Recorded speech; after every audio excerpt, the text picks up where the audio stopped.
जय मसीह की। अम, मुझे आज थैंकफुलनेस के बारे में बात करनी है। अम, जब हम धन्यवादी होते हैं तो एक्चुअली धन्यवादी होना हमारे लिए एक सिक्योरिटी होती है। तो मैं इसके बारे में एक मैसेज आपको देना चाहती हूँ। जब कभी कभी हम किसी के काम को अप्रिशिएट नहीं करते जो किसी ने हमारे लिए किया हो, तो हमारे अंदर थैंकफुलनेस नहीं होती, हम उसके लिए धन्यवादी नहीं होते। तो उसकी वजह से जब हम धन्यवादी नहीं होते, उसकी वजह से हमारे अंदर उस पर्सन के प्रति, उस इंसान के प्रति एक दोष भावना आ जाती है। हम उसके बारे में गलत सोचने लग जाते हैं, हम नेगेटिव हो जाते हैं। तो इसलिए बेस्ट थिंग ये है कि हम जोब को याद करें। जब उसके जीवन में ऐसा हुआ कि सब चीज़ें उसकी लाइफ में से जाती रहीं और वो जानता था कि परमेश्वर ये सब रोक सकते हैं, लेकिन खुदा ने होने दिया। और जोब ने उस बात को लेके परमेश्वर के साथ कोई उसने विरोध नहीं किया। वो फिर भी धन्यवादी रहा।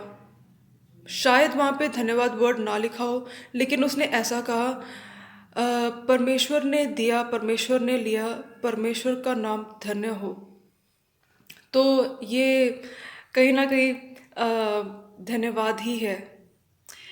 जहाँ धन्य वर्ड आ जाता है तो मेरे ख्याल से वो धन्यवाद ही होता है। I think so. ओके। सो सो उसने खुदा को धन्य धन्य ही कहा।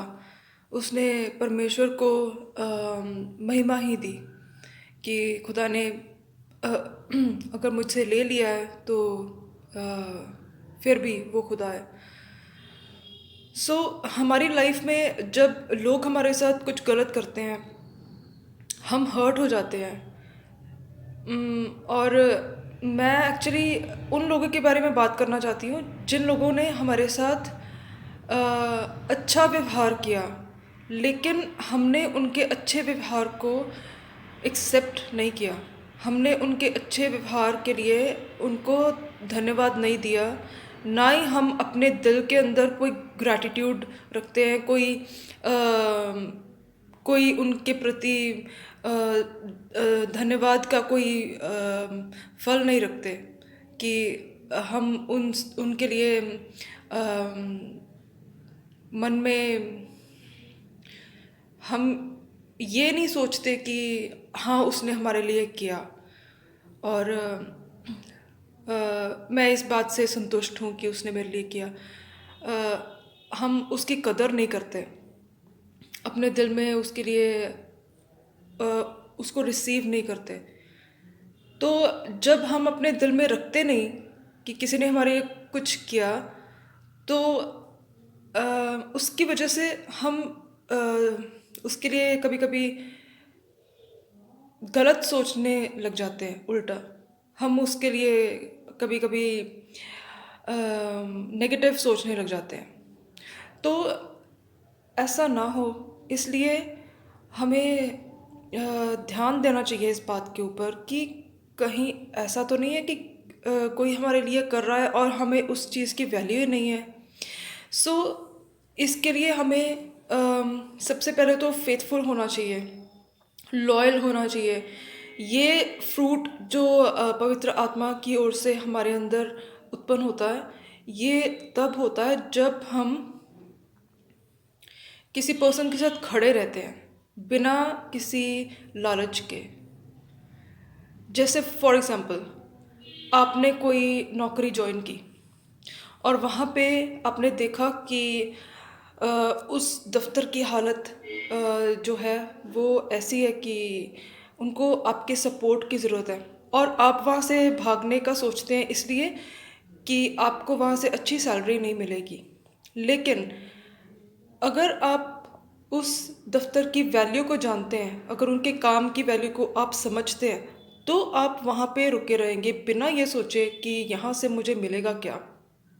और आपकी जो फेथफुलनेस है, लॉयल्टी आपके बॉस के साथ है, वो ही आपके लिए ब्लेसिंग का कारण बनेगी। आपकी जो कमाई है उसके अंदर परमेश्वर वो मिरेकल करना जानते हैं जो अम, खुदावंद यीशु मसीह ने किया था 5 रोटियां 2 मछलियों के साथ। आपकी कमाई 5 रोटियां 2 मछलियों की तरह हज़ारों को खिला सकती है। सो आप फ्रूट्स को देखें कि आपके फ्रूट्स जो हैं वो ही आगे क्या कुछ कर सकते हैं। अगर ईव ने एक फ्रूट खाया और पूरे वर्ल्ड में सिन आ गया, हम सोचना चाहते हैं इसके बारे में कि अगर अगर हम वो फल उत्पन्न करें जिस फल से परमेश्वर का आत्मा बहता है, तो कितना कुछ हो सकता है। सो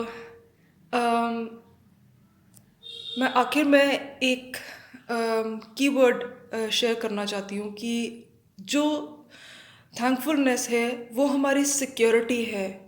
हमें थैंकफुलनेस बचा के रखती है कि हम किसी के प्रति कड़वे ना हो, हम किसी के प्रति कुछ डेविल का जो बीज है जो हमें बिना किसी वजह किसी के भी विरोध में कर देता है, उसको कहीं हम रिसीव ना कर लें। तो उसके लिए हमेशा धन्यवादी बनना चाहिए। और हम जोब से ये बात सीखें कि उसके जीवन में तो इतना कुछ गलत हुआ था, फिर भी वो परमेश्वर के साथ खड़ा रहा। और हमें वफादार होना चाहिए, जहाँ पे हम हैं वहाँ पे खड़े रहें, परमेश्वर की आवाज़ को ध्यान से अपने अंदर संभाल के रखें, ताकि हम हिले नहीं और हमारी जड़ें जो है वो मजबूत हों और परमेश्वर का राज्य स्थापित हो। Thank you. God bless you.